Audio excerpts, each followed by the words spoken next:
Hello guys, welcome back. ഇന്നത്തെ recipe വന്നിട്ട് fried chicken. നമുക്ക് എളുപ്പത്തിൽ ഉണ്ടാക്കിയാലോ? അപ്പോൾ അതിനാവശ്യമായിട്ടുള്ള ചിക്കൻ എടുത്തിട്ടുണ്ട്. ഇതിലേക്ക് 1 സ്പൂൺ വെളുത്തുള്ളി പേസ്റ്റ് ചേർത്ത് കൊടുക്കാം. കുറച്ച് ഉപ്പും കൂടെ ചേർത്ത് കൊടുക്കുന്നുണ്ട്.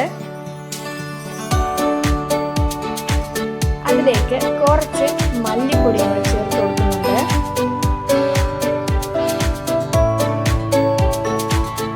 കുറച്ച് മുളക് പൊടിയും കൂടി ചേർത്ത് കൊടുക്കാം.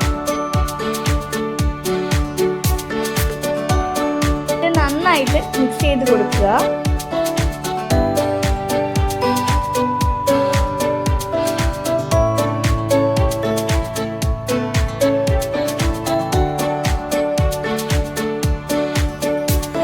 അല്ലെങ്കിൽ ഒരു 15 മിനിറ്റ് ഇതൊന്ന് റെസ്റ്റ് ചെയ്യാൻ വെച്ചേക്കണം.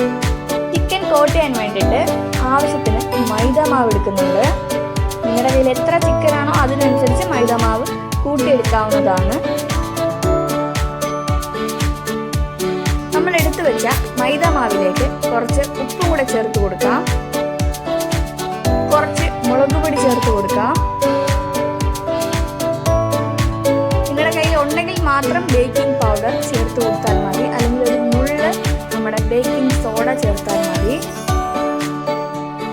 ഈ മാവും നമ്മുടെ മസാലപ്പൊടികളെല്ലാം ചേർത്ത് നന്നായിട്ടൊന്ന് മിക്സ് ചെയ്തെടുക്കുന്നുണ്ട്. നല്ല തണുത്ത വെള്ളം ആവശ്യമുണ്ട്.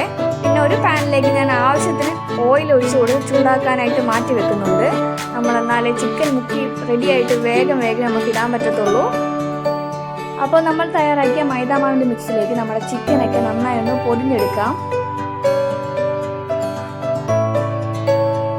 അപ്പോൾ നേരത്തെ എടുത്തു വെച്ച തണുത്ത വെള്ളത്തിലേക്ക് മൈദാമാവ് മുക്കിയതിന് ശേഷം പിന്നെയും ഒരു കോട്ടിങ് കൊടുക്കുക. എന്നിട്ട് നമ്മുടെ തിളച്ച എണ്ണയിലേക്ക് നമ്മുടെ ചിക്കനൊക്കെ ഇട്ട് നന്നായി ഒന്ന് ഫ്രൈ ചെയ്തെടുക്കാം. അപ്പോൾ നോൺ സ്റ്റിക്ക് പാൻ ആണെങ്കിൽ കുറച്ച് ഓയിലിൽ നമുക്ക് ഫ്രൈ ചെയ്തെടുക്കാം. കാരണം ഈ ഓയിൽ നമ്മൾ പിന്നെ ഉപയോഗിക്കത്തില്ല. മൈദാമാവിൻ്റെ കോട്ടിംഗ് ഒക്കെ വീഴുന്ന കാരണം നമുക്കത് ഉപയോഗിക്കാൻ പറ്റാത്ത കോലത്തിലാകും. അപ്പോൾ അടിപൊളി ഫ്രൈഡ് ചിക്കൻ റെഡി ആയിട്ടുണ്ട്. റെസിപ്പി ഇഷ്ടപ്പെട്ടെങ്കിൽ ലൈക്ക്